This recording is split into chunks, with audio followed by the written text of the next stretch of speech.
Hi guys, welcome back to the channel, FPL Consult here, and today we're going to take a look at my final Game Week 1 draft. Yes, we've had so much time in preseason to tinker, and I think now we're starting to narrow down our picks, and I think I've settled on a team that I'm kind of okay to take into the start of the season, subject to a couple of minor changes here and there. Of course, on the deadline stream, we'll get more information as well, right? But for now, I think this is a team that I'd be confident to start Game Week 1 with. So if you guys do enjoy this video, please give it a like and also subscribe as well if you are new around here. Now, today's video is sponsored by Pooky. Pooky is a free-to-play football predictions game, and we'll talk more about Pooky at the end of the video. Now, focusing on my team here, the team value is 100 million. So of course, as I've mentioned the whole of preseason, I do sometimes like to leave money in the bank, especially because price changes will start to occur after game week 1. But I do have a couple of plans for this particular team, and I will share with you later on those plans, which kind of allow me to go with this team value of 100 million and then sell a couple of players moving forward, right? So no money in the bank, the formation is a 3-5-2. So 3-5-2 is still the template formation, and I'm going to go with this formation as well for my own team. Now, I think it makes the most use, the best use of funds, right? And the cheaper options in this 3-5-2 formation are players that I feel are likely to play as well, right? Cheap defenders and also a 4.5 million forward. So a 3-5-2 is the formation I'm going to take into the season. Onana is in goal. Now, I have gone a bit back and forth with Onana and my keeper choices. Basically, I've dropped down to a Pickford, Flecken, and even John Stone, right? And all of those keepers have decent rotation potential, with Turner, who seems to be the 4.0 million keeper of choice right now because he's just signed for Nottingham Forest, as they have just announced. So it does seem like, because that is the case, and he rotates well, Turner rotates well with those 4.5 million keepers, that a lot of people are choosing to go cheaper in terms of their goalkeeper choices. But I still do feel like out of the 4.5 million keepers, I don't really like any of them in particular, right? I still do feel like Onana is the one at 5.0 million for me that covers the Manchester United defense that I do want to cover, right? I know they have quite a tough game week 2 and game week 3, and their start to the season isn't the most ideal, right? But I think long term, when looking at 8 to 9 game week horizon, Manchester United's fixtures aren't that bad at all. And I think that in a keeper position, we're not going to make a lot of changes to our keeper, so I do want to make sure that I get a good keeper and keep all the way till I wildcard. And Onana at 5.0 million just allows me to cover that Manchester United defense, which I think will keep a couple of clean sheets. And of course, as I mentioned with Onana, in his own right, he is a player that can rack up quite a number of bonus points as well, right? So that's why he's in the team, and I think I'll settle on him for now.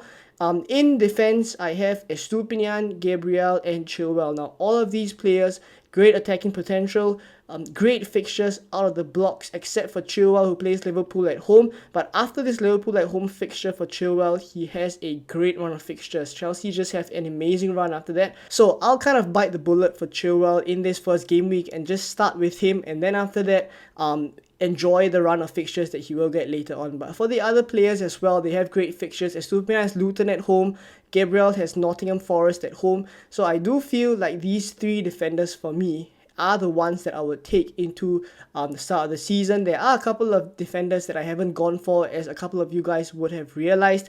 No Trent Alexander-Arnold, I think he's too expensive for the time being. No Trippier as well, his fixtures aren't great out of the blocks. And no John Stones. Now, John Stones is a player that initially I had in a couple of my drafts, but looking at the positions he's taking up, he's quite defensive. So moving forward, I think he may not be in that inverted fullback role, and therefore not as attacking as we would hope he'd be at 5.5 million. So I feel like that's kind of the reason why I've gone without John Stone, and these are the three defenders of choice. So now let's take a look at the midfield.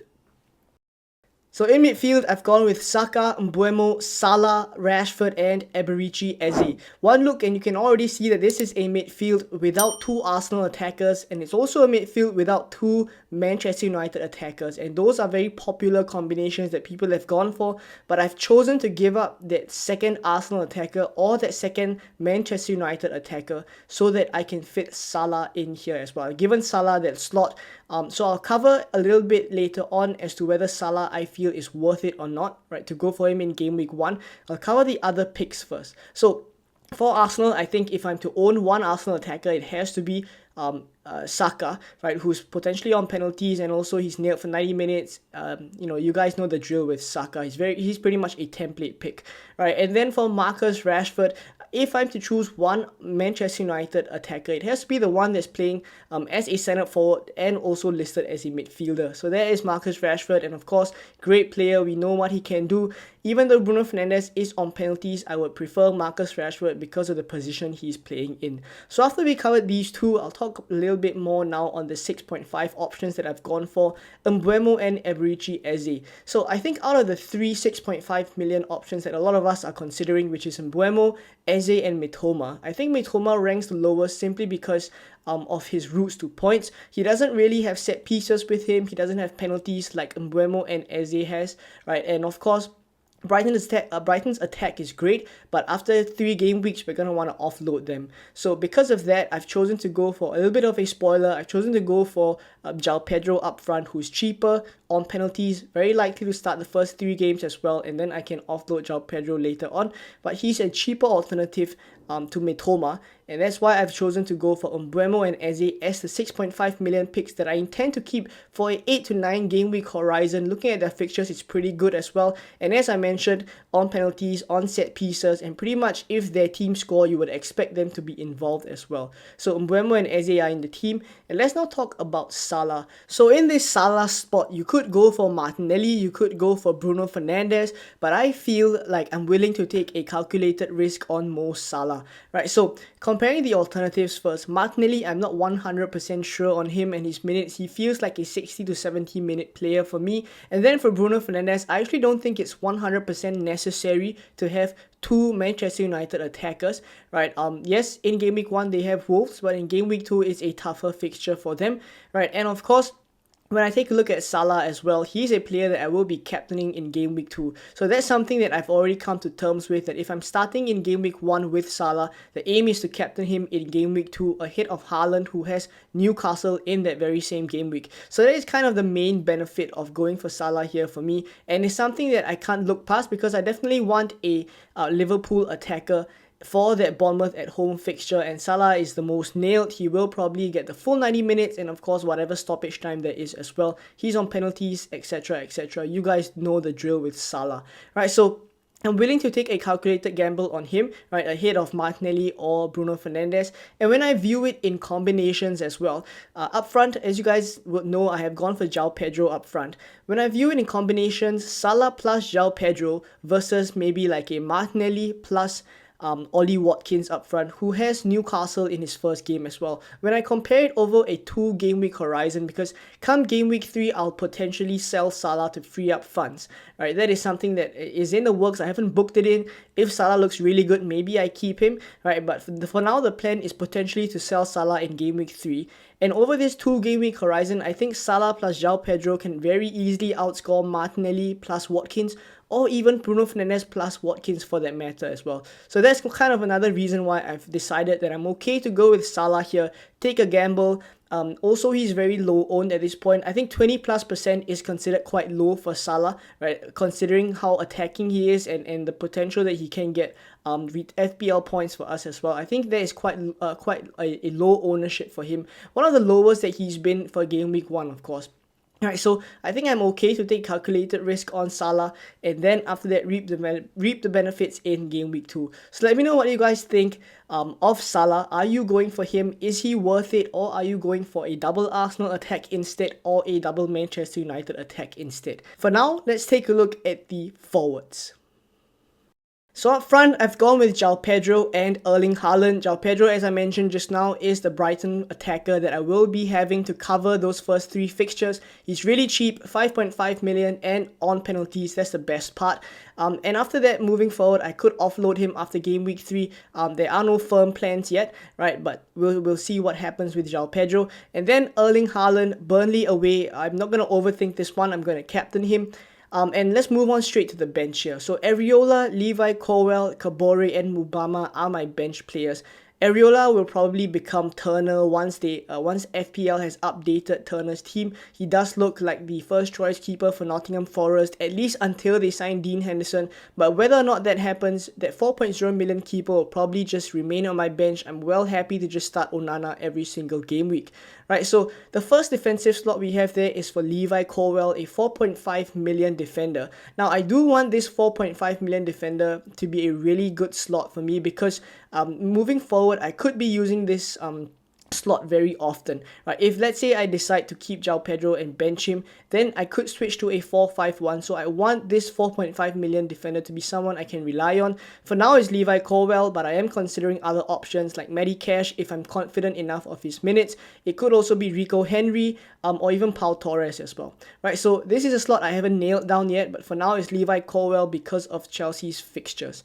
Now, next up, 4.0 million defender in Kabore. As of now, I think he's the pick of the bunch for 4.0 million defenders.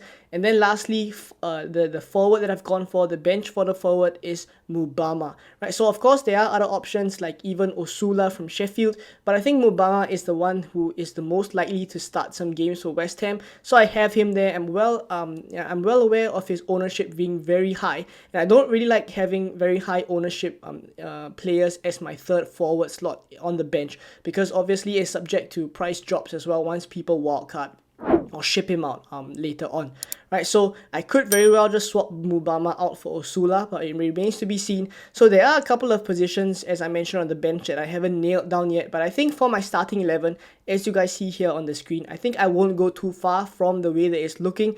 And for now, as I mentioned, the alternative that I've gone for is Salah and João Pedro as compared to the template or what other people are doing. Let me know what you guys think of this team. Would you make any changes? As I mentioned, are you going with Salah or are you going with someone else? Are you going for double Arsenal attack or double Manchester United attack? Let me know down in the comments below, right? And I'm very excited for the deadline stream because I haven't streamed in a while, so I'll catch you guys there. And before we end the video, let's talk a little bit about Pooky. So for those of you new to Pooky, Pooky is a free-to-play football predictions game where you simply just predict the scores of the games that you are watching, and then after that, very simply, Pooky will rank you on a leaderboard, and depending on your position, as you guys can see here, I've got 58th place, right? They will reward you accordingly with your prizes, right? So in 58th position, I've come in this bracket, and above me are my rewards. So it's very, very simple to play. It's basically predicting football games and then after that getting your rewards. So it's simple as that. And let's take a look at the English Premier League predictions that I've made, because obviously playing FPL, we are playing alongside the Premier League games, so it would be the most relevant for us. And I've already made my 10 predictions for game week 1. So as you guys can see here, Burnley, I've predicted them to lose to Manchester City by 3 goals, etc. And all my predictions are as shown on the screen right now. So I've gone for 4-0 for Arsenal to win, right, etc. Brighton 2-0 to win Luton, and so on and so forth. So it's very, very simple to play. All you gotta do is create an account. It's free to play, right? And then after that, if you are interested to play in the bigger leagues, you can consider buying a Pooky ball, which will give you access to the other pro leagues as well. If not, there's always the basic league that you can play to give it a try and see if you are enjoying the game. So if you do, give it a shot. Let me know what you think of the game in the comments down below. I'd be keen to know what you guys think, and also add me as a rival and we can play along together, right? So for now, thank you guys for watching to this point, and I'll catch you guys in more game week 1 content very soon. Bye bye.